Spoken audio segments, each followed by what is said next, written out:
Derailleurs have long ruled the bike world in most disciplines from, department store bikes to the highest end bikes. It's a part that's been on the bicycle for a really long time that folks know how to use, even work on. But when we really look at the derailleur, especially the large 1x derailleurs that we're seeing, it's hard to not notice it being the weak link on the bicycle. I mean, just look at it. It's just waiting to be ripped off the bicycle. So what happens when you completely redraw the bicycle drivetrain? Well, you get the Pinion Gearbox, and that's just what we're going to talk about in this video. Let's do it.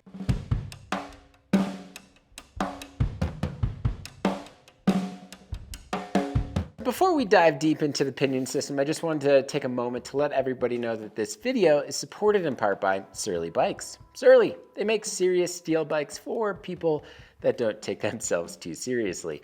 They make bikes that are versatile and durable, that can be dressed up or down for commuting, bike packing, ATVing, gravel grinding, or really whatever you call fun on two wheels. With 15 original dirt-friendly platforms, they offer something that fits just about anyone for any style of riding. So for more on Surly, make sure to hit this card right here or also find the link in the description below. So there's been a relentless battle between drivetrain manufacturers recently, especially the big two ones. Both SRAM and Shimano are pouring countless resources into what they hope is the best new technology. And we saw that with the recent launch of the Eagle transmission. But there were similar patents submitted from Shimano, clearly showing the ongoing feud between the two brands and their legal departments. These new systems have me believing that bike brands just might need to make allegiances down the road, especially if Shimano decides to use their own direct mount system. This is actually nothing new. Pinion has been doing this for a bunch of years now. And bike manufacturers, while not in the masses, are building their bikes around the Pinion Gearbox. Pinion was born in 2006 by Christoph Lehrmann and Michael Schmitz, with their background as engineers at Porsche paired with their love of mountain biking. They wanted to bring a shifting system to the bike world that works intuitively, precisely, and as wear-free as the manual transmissions. So in an effort to rethink the cycling drivetrain, Pinion designed the gearbox to be low and in the center of the bike to help handle the weight between the two wheels instead of a rear hub system like the roll-off. Because of this decision, Pinion bikes are not like most other bikes, not only because it does not use a rear derailleur or a rear derailleur hanger, but because the bike is built around the gearbox. So instead of your typical bottom bracket shell, bottom bracket and cranks, this is a one-piece system where the frame is specifically designed for the gearbox to bolt onto.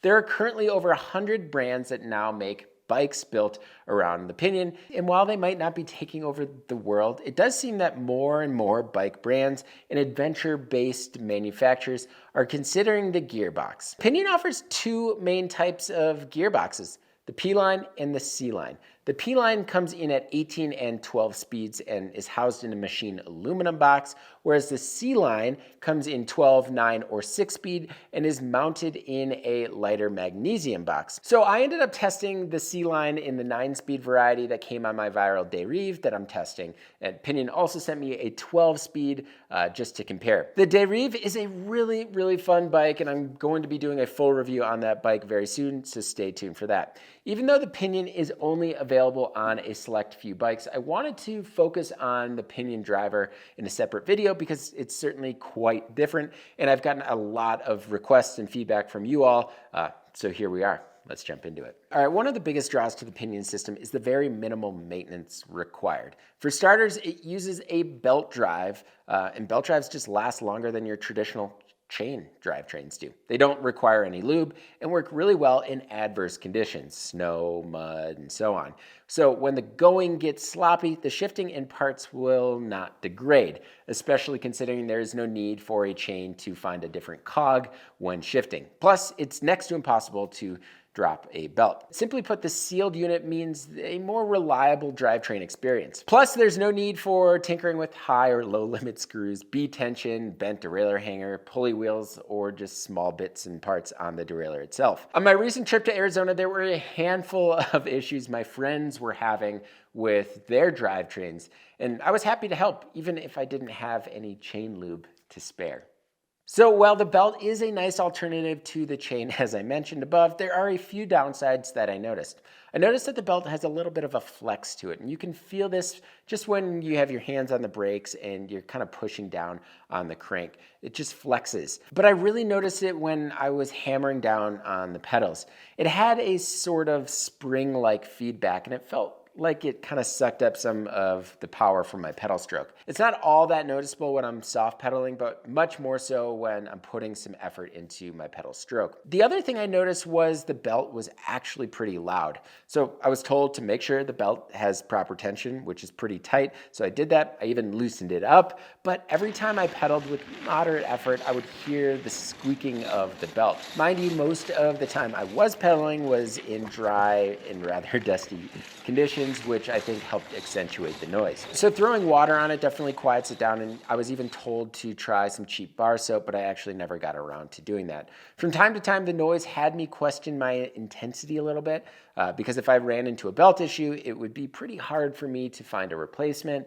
So yeah, carrying a spare is probably not a bad idea, as they are rather light. I did not do this, but I thought how horrible it would be if I broke my belt. So this can happen, but it is usually due to improper use or a really old belt. Same goes for the gearbox itself. If something happens to you, well, your ride is likely over. Again, this is a rarity. So as far as actual maintenance is concerned, Pinion recommends you swap out the oil in your drive every 10,000 kilometers. The process of the oil change looks pretty easy, although I've not done it, but the oil service kit is rather affordable, under 30 USD. Plus the actual belt will last much longer than a standard chain, anywhere from 15 to 30,000 kilometers, and those will typically run you 50 to 100 USD. And while you likely won't need to do this, I ended up actually switching this 9-speed Pinion gearbox out with the 12-speed, and it was super seamless. The 9-speed grip shift actually works with the 12-speed gearbox. The removal of the box itself is really simple. However, you do need a Pinion tool to remove the drive ring in order to get the box off. But one really cool thing was that I didn't have to remove or change out any cables or housing. It was really a super surprisingly easy process. All right, so Viral sent me the Derive in 9-speed, as I mentioned, instead of the normal 12-speed that it comes with. And while I could notice that I was looking for a gear in between gears from time to time, the range itself was noticeably impressive, especially for a 9-speed. Just for reference here, a 1052 tooth cassette has a 520% range. The 9-speed Pinion comes with a 568% range. And the unique thing about the gearbox is that each gear has equal increments or jumps in between gears, which on the 9-speed is 24.3% between gears. For some, that's a big jump, but I tend to ride a harder gear, so I didn't actually mind. But the 12-speed helped negate this issue with a 600% range and 17.7% between shifts. And if you're looking for even more gearing, the 18-speed P-line comes in at a whopping 636% range, which comes with 11.5% gear jumps. So what's the difference in shifting with a normal cassette? Well, the way the teeth are set up on a normal cassette, you have no choice in how your gear jump occurs. Like when you go from, say, a 10-tooth cog to the next cog, you have to either go to an 11-tooth cog, which would be a 10% bump, or a 12-tooth cog, which would be a 20% bump. There is no such thing as an 11.5-tooth cog for that perfect 15% bump. So you are limited to gear jumps on a cassette, and the jump can be pretty drastic. But with the gearbox, well, you are getting the same jump between gears with every shift. So the gearing with the Pinion was great. It gave me a lot of confidence, especially during slow, more technical riding on single track, as I had super low gear to crawl up hills, paired with a 32-tooth sprocket and a 32-tooth drive ring with my 27.5 by 3-inch wheels. So this gave me 15.8 gear inches in my granny gear for both 9 and 12-speed gearbox systems, compared to 17.85 gear inches with a drivetrain that has a 52-tooth cog. And I get it, while some may not need that granny gear, on the Pinion, I found that I used it a bunch, especially with a loaded bike on long, steep technical climbs. As far as the high-end gear is concerned, with this particular belt ring setup, I was spun out at around 23 miles an hour, so not bad, especially for a bike that's built around off-road travel. Even with a limited 9-gear option, I still had a lower low gear and almost an identical high gear. But then I got on the 12-speed Pinion and the increments were much more noticeable. You can really dial in your gearing for the terrain. I like to think of the 12-speed Pinion as fitting a 1052 cassette inside, plus some additional high and low gear. And if you want to amend this, you can always swap different sprockets and or drive rings. So this leads to the whole shifting conundrum. I got a lot of warnings about the Pinion not shifting under load. And this is likely the leading reason for why folks tend to stay away from gearboxes. Even with that warning, my first ride was definitely an adjustment from my normal shifting habits. I shift a lot. I'm an overshifter. Drivetrain manufacturers probably hate me. I shift too much. Anyways, to better understand the shifting mechanism, it uses a push-pull throttle system using 2 cables that attach to the shifter and eventually make their way down to the non-drive side of the gearbox itself, where it engages with the gearbox, and that's where the magic happens. That all said, when you try to shift while pedaling, it really won't let you. You need to basically stop your pedal stroke briefly before you can shift the gearbox. I mostly noticed this when I was hammering on the pedals trying to get to a higher gear to get more speed. This is where I found the shifting to be the most annoying, as it would ruin kind of my flow or momentum from time to time. Shifting to an easier gear seems to be less of a burden on the gearbox itself. I think just because there's less pressure on the gears, when shifting in this way, you hardly need to actually let off the cranks for it to shift. But what folks didn't tell me about the Pinion system is how fast the shifting actually is. Once you get used to the grip shift, which did take some adjustment for me and a bit of wrist soreness, the process is basically delay-free, much faster than the actuation of using your trigger shifter and waiting for the chain to engage to another cog.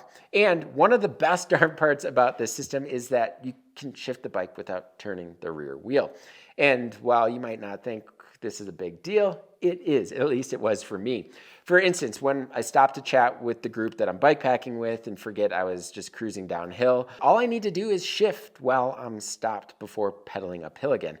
No lifting the rear wheel off the ground or starting in a difficult gear. And you can shift the gears from 1 to 12 or 12 to 1 in seconds. Pretty neat. All right, so the engagement was something that I really noticed right off the bat and I never really got used to. Despite having an instant engagement rear Onyx hub, the Pinion system itself has pretty poor engagement in the gearbox.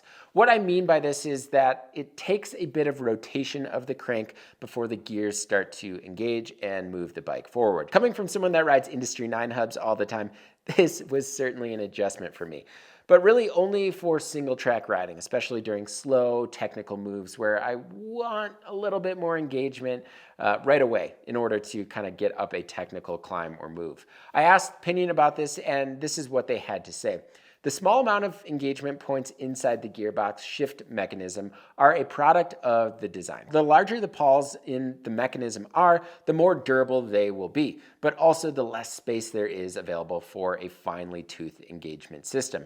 In this case, Pinion opted for greater durability and shifting performance at the expense of fast engagement. So this is probably not the end of the world, especially for many of you out there, and I don't think you'll see a Pinion bike on a cross-country podium anytime soon.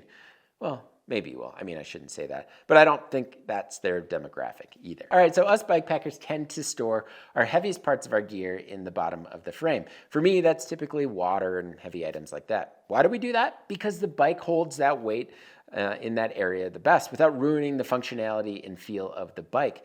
Bike packers already add weight where it's not really designed to go, and that can throw off the way the bike rides. So when you take weight off the rear end, like the cassette, derailleur, and move it to the low and central part of the bike, it makes for a greater ride. And this was very noticeable when I was riding the derailleur. So before even getting the bike, I was actually a little worried about two things: the bottom bracket drop and the Q factor. But these were really not issues, actually. I was concerned that the pinion would get struck by rocks when maneuvering, as the gearbox does kind of poke out a little bit beyond the down tube itself. And I only actually found 3 little marks on the underneath side of the gearbox itself.